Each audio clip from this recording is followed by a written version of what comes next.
Happy St. Patrick's Day, everybody, and welcome to my OutSchool classroom. My name is Holly Lee, and today, in honor of St. Patrick's Day, I'm going to be reading a book that's written by one of my favorite authors of all time, Tomie dePaola. I'll be reading Jamie O'Rourke and the Pooka. So, without further ado, let's get started. Jamie O'Rourke and the Pooka by Tomie dePaola. "Jamie O'Rourke," Eileen said, "wake up! I've something to tell you." Jamie, who was the laziest man in all of Ireland, was sleeping in the warm sun outside their cottage.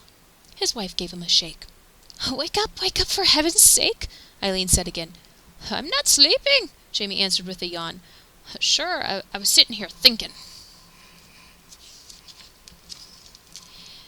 "Now, please, Jamie, listen," Eileen replied.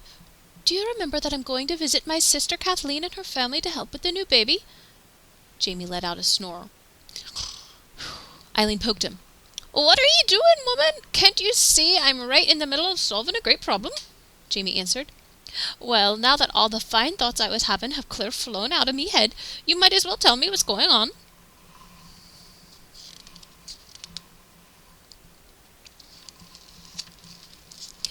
Eileen explained to Jamie, for the 40th time most likely, that she was off to Kathleen's and would be there for the better part of a week. "Now," Eileen went on, "I've cleaned the cottage from top to bottom. I've cooked all kinds of good things and put them in the larder. All you'll have to do is the washing up each night and give a quick swipe of the broom every now and then." Well, me darling, you're too good for the likes of me," Jamie said. "But don't you be worrying. I'll take good care of everything so you won't even know you've been away. Now give us a kiss and be off with you." Down the road went Eileen O'Rourke.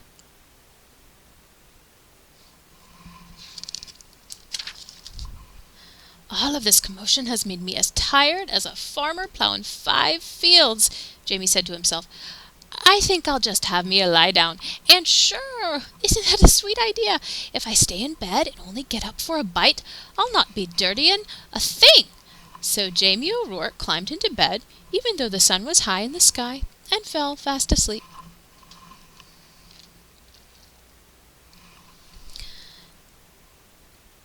Jamie O'Rourke!" 3 voices called outside the door. "Where are ye, man? We've heard Eileen's off to her sister's, so we have come to keep ye company."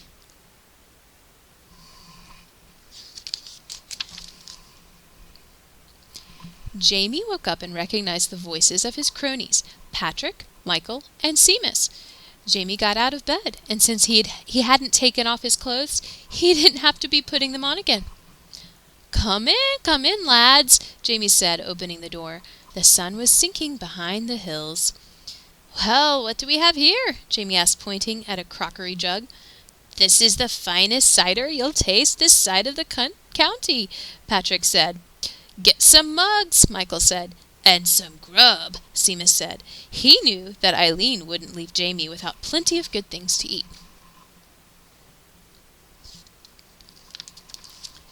When the food was on the table, and mugs, plates, and knives and forks too, they all sat down. They had themselves a fine old time, laughing and eating until it was time to go home.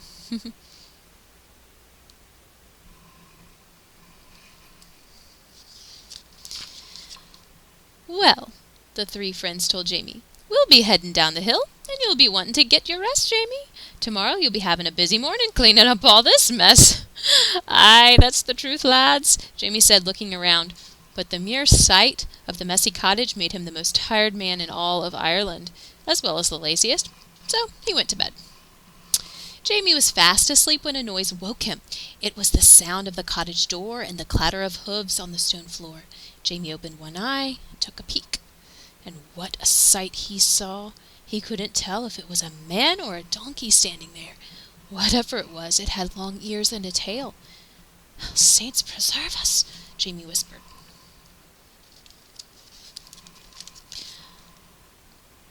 "I may as well begin first as last," the creature, who was a Pooka, said out loud to himself. He stirred the fire, poured some water into a big pot, and put it on the fire. As soon as the water was hot, the Pooka washed the dishes, the mugs, and the cutlery.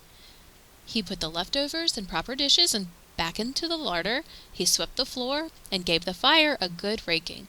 Then the Pooka left the house with such a slam of the door, Jamie nearly fell out of bed.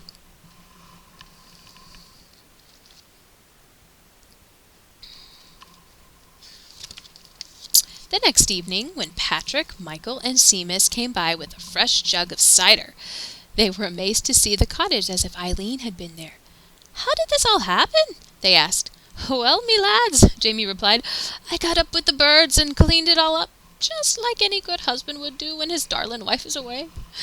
Patrick, Michael, and Seamus looked at each other.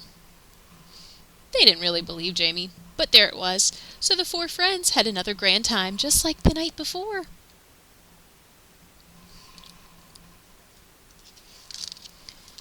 When his friends had gone, leaving even more of a mess, Jamie climbed into bed. But instead of falling asleep, he waited under the covers. Sure enough, the door opened, and the Pooka was back, cleaning up everything fast and furiously. "This is luck indeed," Jamie said to himself. "Why, with this creature coming and cleaning up, I can have me cronies here every night. Every night, that is, until Eileen comes home."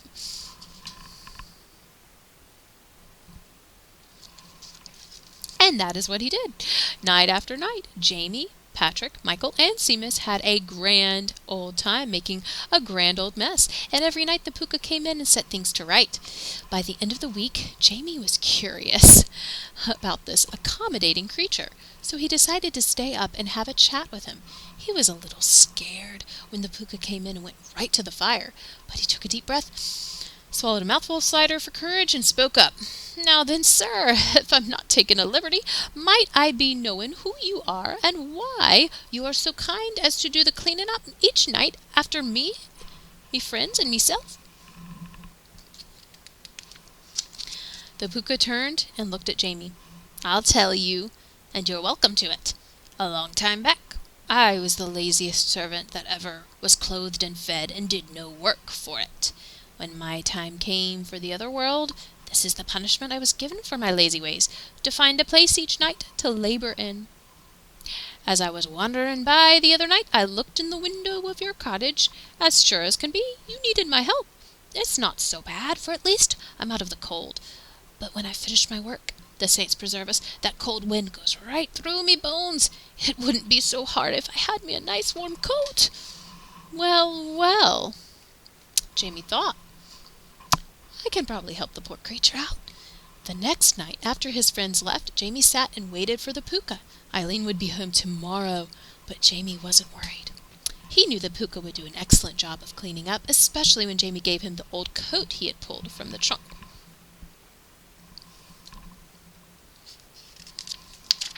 As soon as the Pooka came in, Jamie showed him the coat.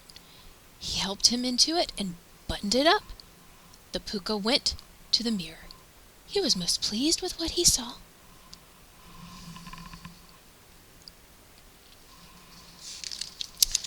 "I am much obliged to you, Jamie O'Rourke. You have made me happy at last. Now I'll be saying good night to you." The Pooka turned to go. Wait, Jamie cried out. "You're leaving too soon. What about the washing up and the sweeping?" "Ah," the Pooka said, "now it's your turn. My punishment was only to last until some kind creature like yourself liked the way I'd done my duty and rewarded me for it. Goodbye, and you'll see no more of me." The Pooka left, and there was Jamie with the mess. Or should we say Eileen? For when she arrived the next morning and looked around the cottage, she said, "Oh, Jamie O'Rourke, what do you have to say for yourself?" But Jamie said nothing. He was too busy thinking he shouldn't have been in such a hurry to reward that ungrateful Pooka.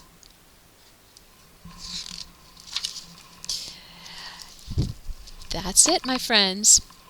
As we think about St. Patrick, we can think about Ireland and all the legends that come from Ireland, and I thank Tomie dePaola for writing this treasure. I hope that you check out my class on Outschool, Folktale Frenzy. And for those of you who are attending my class today, I say thank you and have a happy St. Patrick's Day.